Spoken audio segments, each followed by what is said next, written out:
আরে আরে, আস্তে আস্তে বাবা, অত তাড়াহুড়ো করলে সব গুলিয়ে ঘিতে যাবে। হ্যাঁ হ্যাঁ, এটাই এমনই জিনিস। তাড়াহুড়ো করার জিনিস নয়, খুব আস্তে আস্তে ফাটে ফাটে একটা একটা করে তোলো। দেখতে পাচ্ছ না কেমন সরু সরু সুতোর মতো? আরে বাবা, এটা কি এখনো বুঝতে পারোনি? এটা হচ্ছে লাচ্ছা পরোটা। হ্যাঁ হ্যাঁ, লাচ্ছা পরোটা। আর এটা বানাতে উপকরণে কি কি লাগে চলো দেখে নি। তাহলে আজকের রেসিপি বুঝতে পেরে গেছো কি? লাচ্ছা পরোটা। উপকরণে যেটা লাগবে সেটা হচ্ছে কি ময়দা। এছাড়াও উপকরণে আরো লাগবে সুজি, চিনি ময়ানের জন্য কিন্তু। এছাড়াও লাগবে ঘি। এখানে আরো যেটা লাগবে সেটা হচ্ছে লবণ, যেটা কিন্তু দিতে ভুলে যেও না। এছাড়াও লাগবে সাদা তেল, যেটা ময়ানেও লাগবে আর ভাজার জন্যও লাগবে। লাগবে কর্নফ্লাওয়ার। আর লাগবে দুধ, যেটা মাখানোর জন্য। তো দেখো, উপকরণ সব দেখিয়ে দিয়েছি। এবারে কিভাবে তৈরি করছি ঝটপট করে দেখে চটপট করে তৈরি করে নাও। চলো চলো, সোজা চলে যাচ্ছি রান্নাঘরে কিন্তু। আর দেরি নাই বাবা, অনেক টাইম নিয়েছি। তো দেখো, সব কিছু নিয়ে তোমাদের সামনে চাক্ষুষ সাজিয়ে হয়ে গিয়েছে। এবারে কিভাবে মাখিয়ে নিচ্ছি ঝটপট ঝটপট করে দেখে নাও। আরেকবার তবু দেখিয়ে দিচ্ছি। দেখো, এই সুজি আর এখানে ময়দা দেখতে পাচ্ছ। তোমরা চাইলে সমপরিমাণ আটা ময়দাও মিশিয়ে নিতে পারো। এছাড়াও দেখো, এটা লবণ। এছাড়াও যেটা আছে সেটা হচ্ছে সাদা তেল, দেখতে পাচ্ছ। এছাড়াও আছে এখানে চিনি, এটাও দেখিয়ে দিলাম। এছাড়া যেটা আগেই তোমাদের বলেছি, ঘি, এটাও তো অবশ্যই লাগবে, দেখলে। আর যেটা মোস্ট সেটা হচ্ছে দুধ। হ্যাঁ, দুধটা কিন্তু পরোটাটাকে নরম করবে। তোমরাও চেষ্টা করো এই পরোটাটা দুধ দিয়ে মাখানো। তো চলো, প্রথমে আমরা ময়ান দিয়ে নিই। যা যা লাগবে ময়ানে এখানে সবকিছুই অল্প অল্প করে পরিমাণ মতো দিয়ে দেবো। প্রথমে দিয়ে দেবো চিনি, লবণ। দেখো, দিয়ে দিলাম লবণটা। এবার দিয়ে দেবো চিনিটা। দেখো, চিনিটাও দিয়ে দিচ্ছি এখানে। তো চলো, দিয়ে দিলাম চিনি। দেখো, তোমরা তোমাদের পরিমাণ বুঝে যতটা ময়ানে লাগে ততটা পরিমাণে কিন্তু চিনি দিও। এছাড়াও এরপরে এখানে যেটা দেবো সেটা হচ্ছে সুজি। দেখো, এখানে কিন্তু আমি সুজিটা দিয়েছি। হ্যাঁ, সুজিটা এখানে দেওয়ার কারণ একটাই, আসলে এই লাচ্ছা পরোটা না বেশ মুচমুচে আর ক্রিস্পি টাইপস খেতে হয়। তো আমি সেজন্য সুজিটা ইউজ করেছি। তোমরা ওখানে যে সুজিটা অবশ্যই দিও। এছাড়াও এখানে আমি দিয়েছি সাদা তেল। তো দেখো, সবকিছুই ময়নের এখানে দিয়ে দিয়েছি। এবারে ময়দাটাকে খুব ভালো করে ময়দার সাথে মিশিয়ে নিতে হবে, যে উপকরণগুলো আমি দিলাম। হ্যাঁ, এটা কিন্তু মোস্ট, অবশ্যই মনে করে খুব ভালো করে ময়দাটা কিন্তু মিশিয়ে নিও সবকিছু।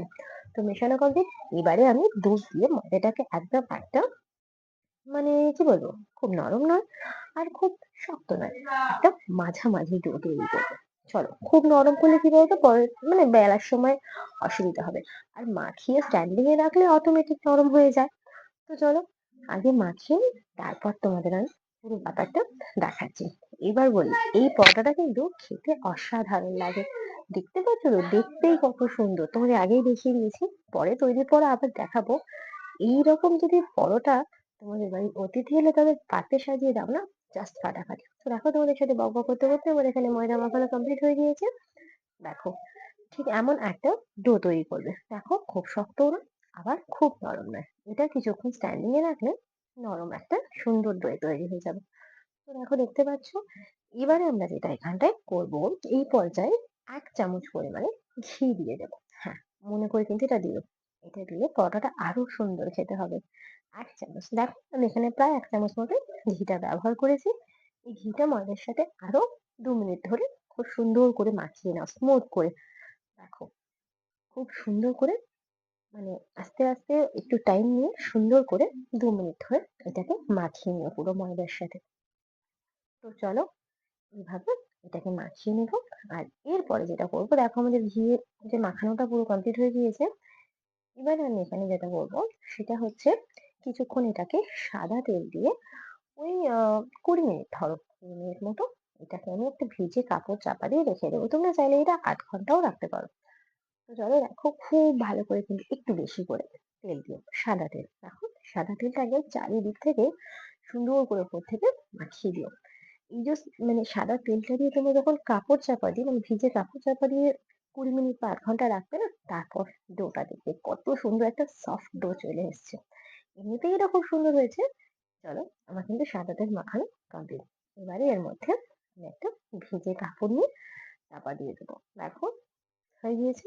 তো চলো, এটাকে চাপা দিয়ে রেখে দেবো। তো অবশ্যই কিন্তু এই কাজটা করো। চলো ভিজে কাপড়টা দিয়ে দিই। দেখো ভিজে কাপড় রেডি। এবারে আমি এটাকে সুন্দর করে চারিদিক থেকে ঢাকা দিয়ে দেবো। দেখো দেখতে পাচ্ছ, এইভাবে কিন্তু তোমরাও সুন্দর করে এদিক থেকে চাপা দিয়ে 20 মিনিট থেকে আধ ঘন্টা এটাকে স্ট্যান্ডিং এ রেখে দেবে। তো চলো চাপা থাক, ফিরে আসছি 20 মিনিট পরে। চলো।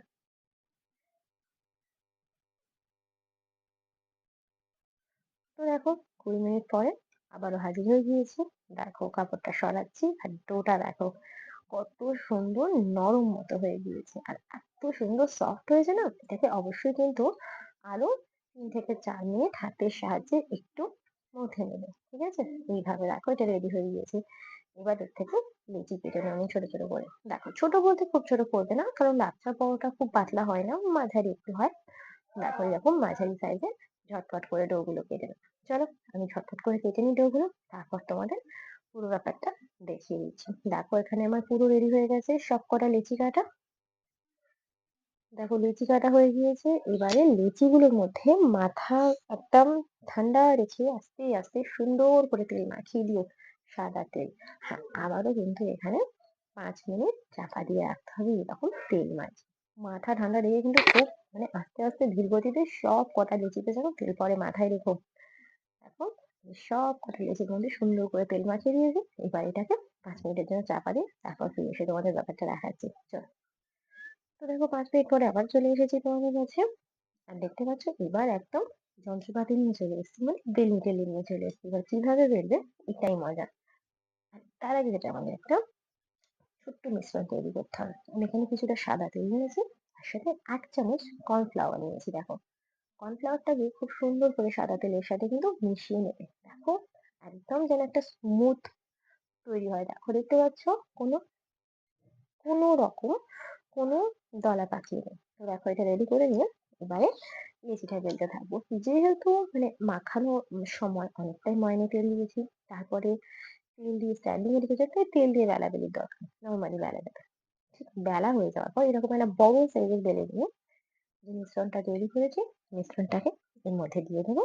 হাতের সাহায্যে হোক, চামচের সাহায্যে হোক বা ব্রাশের সাহায্যে হোক, পুরো যে বড় করে লেচিটাকে বেলেছো রুটির সাইজে তার মধ্যে কিন্তু মাখিয়ে নেবে পুরো মিশ্রণটা। আর এরপর ছুরি দিয়ে যতটা চাইবে ততটা সরু করে করে এইভাবে কেটে দেবে। যতটা প্রয়োজন তোমাদের, চাপ নেই, যতটা ভালো ততটাই সরু করে কাটবে। আমি এখানে তোমাদের দুটো পদ্ধতি দেখিয়ে দেবো। ঠিক আছে, এই একটা দেখাচ্ছি আর একটা পদ্ধতিতেও দেখাবো। দেখো আগে এটা দেখে নিই। এইভাবে সরু করে কেটে এক ধার থেকে আস্তে আস্তে পুরো জিনিসটাকে জড়ো করে এক জায়গায় নিয়ে আসবে। দেখো সবটাকে আস্তে আস্তে হাতের সাহায্যে একটু টাইম নিয়ে ধৈর্য ধরে এই কাজটা করে কিন্তু এইভাবে হাতের সাহায্যে সবটাকে এক জায়গায় নিয়ে এসে দেখো দেখতে পাচ্ছ, ঠিক এরকম যেন অনেকগুলো দড়ি এক জায়গায় জড়ো করে যেভাবে সেভাবে করে আস্তে আস্তে এইভাবে রোল করে নেবে। ছোট্ট ছোট্ট করে পাকিয়ে পাকিয়ে ঘুরিয়ে যে মাথাটা লাগছে সেটাকে একদম মিডিলে মানে এইভাবে চেপে ভেতর দিকে দিয়ে দেবে। দেখো একটা লিচি তৈরি হয়ে গেল। এটা একরকম ভাবে দেখালাম, তোমাদের আরেক রকম ভাবে কিভাবে তৈরি করতে হয় সেটাও দেখিয়ে দিচ্ছি। চলো চলো এটাকে রেখে দিই, তারপর সেটা দেখাচ্ছি। দেখো তো চলো একটা লিচি নিয়ে বেলে নিয়ে আগে। দেখো এইভাবে বেলে নেবে আগে। দেখো সুন্দর করে একদম দেখো বেলনি ভর্তি করে বেলে নিয়ে এবারে আবারও সেই একইভাবে এই মিশ্রণটা কিন্তু দিতে ভুলবে না। এটা দিয়ে দেবে চারিদিকে, দিয়ে রুটিটাকে দুভাঁজ করে নেবে। দেখো হাফ করে নেবে। এবার ছুরির সাহায্যে একদম লম্বা লম্বি করে যতটা সরু করে সম্ভব কাটবে আর একদম কেটে ফেলবে না। দেখো আমি কিন্তু মাথার দিকে একটু অংশ রেখে কাটছি, দেখতে পাচ্ছ। দেখো এইভাবে কেটে নিলে নিয়ে আবার খুলে নেবে। দেখো আস্তে করে ফোল্ডিংটা খুলে নিলে দেখো কত সুন্দর। এইবারে যেটা করবে আস্তে আস্তে এইভাবে ঠিক যেভাবে মাছ ধরার জাল গোটায় গেলে তো সেইভাবে এটা করে নেবে। দেখো এটা কত সুন্দর দেখতে হয়েছে। চলো একইভাবে রোল করে নিই। দেখতে পাচ্ছ, আবারও সেই একইভাবে রোল করে নিলাম। চলো লুচি আরেকটা রেডি। এইভাবে আমি আরো কয়েকটা লিচি বেলে নিই। আমি তোমাদের আরেকটা দেখিয়ে দিই, তারপরে আমি সবকটা লিচি বেলে নিয়ে তোমাদের দেখাচ্ছি কিভাবে কি করতে হবে। ঠিক আছে, তো আশা করি এই রেসিপিটা আর এই স্টাইলটা পছন্দ হয়েছে। পরোটা তো অনেক রকম স্টাইলে খাও, এই লাচ্ছা পরোটাটা তোমরা যদি বাড়িতে বানাও না, তাহলে দেখবে জাস্ট ফাটাফাটি, দেখতে পাচ্ছ? আর এখানে যতটা চাইবে তুমি সরু করবে পরোটা, তত সুন্দর ভাজার পরে পাটে পাটে একদম দড়ির মতো সরু সরু করে, দেখতে পাচ্ছ? তো চলো এটাকে সেই একইভাবে তুলে নিই, নিয়ে একইভাবে আস্তে আস্তে ঘুরিয়ে ঘুরিয়ে রোল করে নিই। চলো, তো দেখো এইভাবে আস্তে আস্তে এটাকে রোল করে নাও। তো দেখতে পাচ্ছ রেডি। আরো একটা নিয়েছি। তো চলো এইভাবে সবকটাকে রেডি করে নিয়ে চলে এসেছি রান্নাঘরে। দেখো গ্যাসটা জ্বালিয়ে নিচ্ছি, আর ভাজার জন্য কড়াইও বসিয়ে ফেলেছি। এই দেখো লেচি কিন্তু এখানে একদম রেডি আমাদের। এবার শুধু বেলার আর কড়াই ফেলার অপেক্ষা। দেখো, দেখতে পাচ্ছ? চলো ঝটপট করে বেলে নিই এটা। বেশি চাপ দেবে না, একটু হালকা হাতে বেলার চেষ্টা করবে, যেহেতু পাটে পাটে আর কি এটা কাটা আছে তো। দেখো এইভাবে যতটা সম্ভব তোমরা, যতটা প্রয়োজন বড় সাইজ করে বেলে নেবে। ওদিকে আমার কড়াই গরম হয়ে গিয়েছে। চলো পরোটাটা কড়াইয়ের মধ্যে দিয়ে ভাজতে শুরু করে দিচ্ছি। চলো, দেখতে পাচ্ছ? ওটা হোক, ততক্ষণ আমি আরেকটা দিকে বেলে রেডি করে নিই। চলো, এক পিঠ হতে হতে আমি আরেকটা এখানে পরোটা বেলে নিচ্ছি। এই পরোটাটা কিন্তু আলুর দম বলো, বা এই শীতের সময় যদি কড়াইশুঁটি দিয়ে যে আলুর দমটা হয় না, বা ছোলার ডাল, যার সাথেই দাও অসাধারণ খেতে লাগে এই পরোটাটা। দেখো এক পিঠ হয়ে গিয়েছে, আমি আরেক পিঠ উল্টে দিয়েছি। আর এবারে আমি যেটা করবো সেটা কিন্তু হচ্ছে তেলটা দিয়ে দেবো। অবশ্যই কিন্তু সাদা তেলে ভাজবে। এখন এখানে সাদা তেলে ভেজেছি। এখন এইভাবে উল্টে পাল্টে খুব ভালো করে তেল দিয়ে একদম লাল লাল করে ভেজে নিচ্ছি। এই যেমন আমি দেখতে পাচ্ছ রেডি হয়ে গিয়েছে এটা। আর হ্যাঁ, যেটা দেখতে পাচ্ছ আমার হাতে চামচটা, এটা বাই মিস্টেক তোমাদের দেখানো হয়নি। তোমাদের আমি আরেকটা পরোটা তৈরির সময় দেখিয়ে দিয়েছি ব্যাপারটা কি।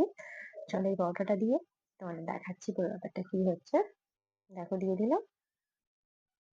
তো চলো, দেখো এই পরোটাটাও হয়ে এসছে। তো এবারে যেটা তোমাদের, আমার হাতে যে হাতা বা চামচ তোমরা যাই বলো সেটা দিয়ে যেটা কাজটা দেখো এইরকম কিন্তু করে নেবে, যেটা তোমাদের আগেরবার দেখানো হলো। পরোটাটা নাবানোর আগে এরকম দুদিক দিয়ে একটু প্রেসার দিয়ে দেখো এটা খুলে দিয়ে গেলে তো যে ভাঁজগুলো ভেতরে আছে না খুলে যায়। দেখো দেখতে পাচ্ছ একদম কিন্তু পাটে পাটে খুলে যাচ্ছে। চলো সবকটা ভেজে নিই, তোমাদেরকে দেখাচ্ছি ব্যাপারটা কি দাঁড়ালো। তো দেখো দেখতে পাচ্ছ রেডি হয়ে গেছে আমার আজকে পরোটা, মানে লাচ্ছা পরোটা। তোমরাও